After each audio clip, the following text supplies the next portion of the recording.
আবু মুসা আশআরী রাদিয়াল্লাহু তাআলা আনহু বলেন, রাসূল সাল্লাল্লাহু আলাইহি ওয়াসাল্লাম বলেছেন, ওয়ায়াকসুরুল হারাজ, সমাজে মারামারি বেশি হয়ে যাবে, হাত্তা ইয়াকতুলার রাজুলু জারাহু ওয়া ইবনা আম্মিহি ওয়া যা কারাবাতিহি, মানুষ হত্যা করবে প্রতিবেশীকে, মানুষ হত্যা করবে চাচাকে, মানুষ হত্যা করবে নিজ আত্মীয় স্বজনকে, অফিরায়াতিন আবাহু, মানুষ হত্যা করবে বাপকে। এটা হলো পৃথিবী ধ্বংসের পূর্ব লক্ষণ। যেমনই বাপের কথাটা উল্লেখ করেছেন, তেমনি সাহাবীগণ বলছেন,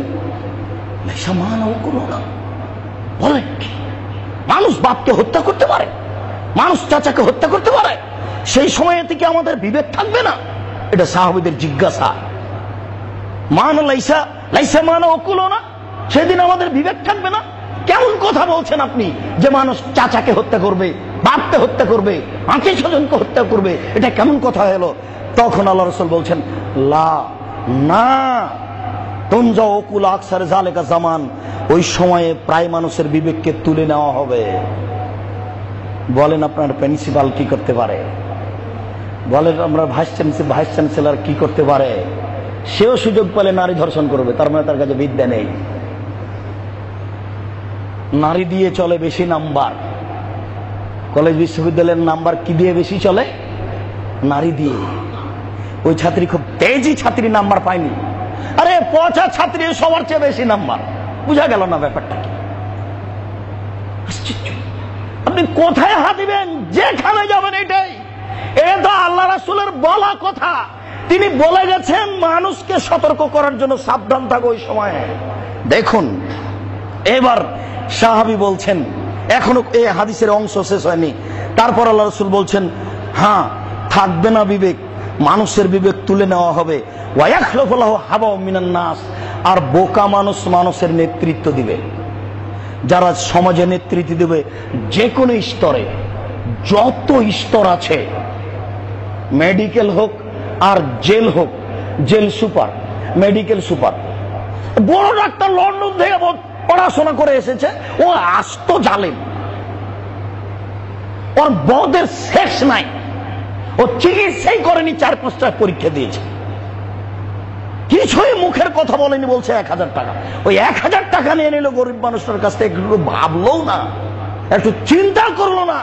সে একজন বড় ডাক্তার, কত বড় মানুষ, সে একজন জেল সুপার, কত বড় মানুষ, সে একজন ভাইস চ্যান্সেলর, কত বড় মানুষ, সে একজন দেশের দায়িত্বশীল, কত বড় মানুষ। মানুষের কাছে মানবতাই থাকবে না। সম্মানিত মুসল্লি, আমি কি দিয়ে বুঝাই আপনাকে? রাসূল সাল্লাল্লাহু আলাইহি সাল্লাম বললেন, সমাজের নেতৃত্ব দিবে বোকা মানুষ, একেবারে নিম্ন শ্রেণীর মানুষ। তখন সাহাবীগণ বলছেন, আবু মুসা বলছেন, তা মরনি, বলেন তাহলে আমি কি করব? এবার আমার আপনার কথা আসছে। তাহলে সবাই যদি এরকম হয়, সময় যদি প্রতারণায় পরিপূর্ণ থাকে, তাহলে আমি আর আপনি কি করব? আমাদের তো কোনো বাঁচার পথ বের করতে হবে। তখন আল্লাহ রাসূল বলছেন, আচ্ছা ঠিক আছে, আলজিম বাইতাক, বাড়িতে থাকো, জরুরি প্রয়োজন ছাড়া বাড়ির বাইরে যাবা না। এটা হলো 1 নম্বর পরামর্শ। আমি কিন্তু পরামর্শ দিইনি আপনাকে, এই ভাষা আরবি, বলেছেন মুহাম্মদ সাল্লাল্লাহু আলাইহি ওয়াসাল্লাম, আমি আপনাকে শোনালাম অনুবাদ করে। 2, আমলেক আলাইকা লেসানা, মুখ বন্ধ করো, কথা বলবো না। কথা বললে ফাঁসি হবে, কথা বললেই ফাঁসি হবে। তুমি খালি বলে দেখো যে 30,000 না 30 লাখ, ওটা 30,000 না 30 লাখ। মানুষই যদি 7 কোটি হয়, তাহলে 30 লাখ কি এইখানে আছে নাকি? বললেই ফাঁসি হবে, মুখ বন্ধ রাখো।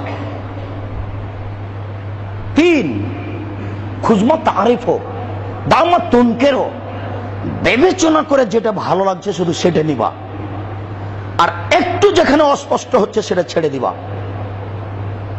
এই পর্যন্ত বলার পরে তিনি বলছেন, ওয়ালজিম বেআমরে নফসে খাসা, শুধু নিজেকে বাঁচাও, ওয়াদা আমরা আম্মা, জনগণ ছেড়ে দাও। নিজেকে বাঁচাও, পরিস্থিতি খুবই জটিল। এটা পরামর্শ দিলেন, আপনাকে পরামর্শ কেমন লাগলো তা আমি বলতে পারছি না। আমি তার পরামর্শ আপনার সামনে পেশ করলাম। সাহাবী বললেন, আচ্ছা মানুষই যদি এমন হয় তাহলে আমরা কি করব, কিছু বলবেন তো, কি করব? তখন আল্লাহ রাসূল বললেন, আচ্ছা ঠিক আছে, বাড়িতে থাকো। 2, মুখ বন্ধ করো। 3, ভালোটা গ্রহণ করো, মন্দটা ছাড়ো। 4, নিজেকে বাঁচাও। 5, জনগণ ত্যাগ করো। জনগণের কাছে গেলে জনগণ তোমার কথা শুনবে না, তার মানে ও মূর্খ। তুমি যদি বলতে যাও তাহলে উল্টা তোমাকে উচিত সাজা দিবে, তুমি বলতে যাও না। রাসূল সাল্লাল্লাহু আলাইহি ওয়াসাল্লাম এইভাবে পরামর্শ দিলেন।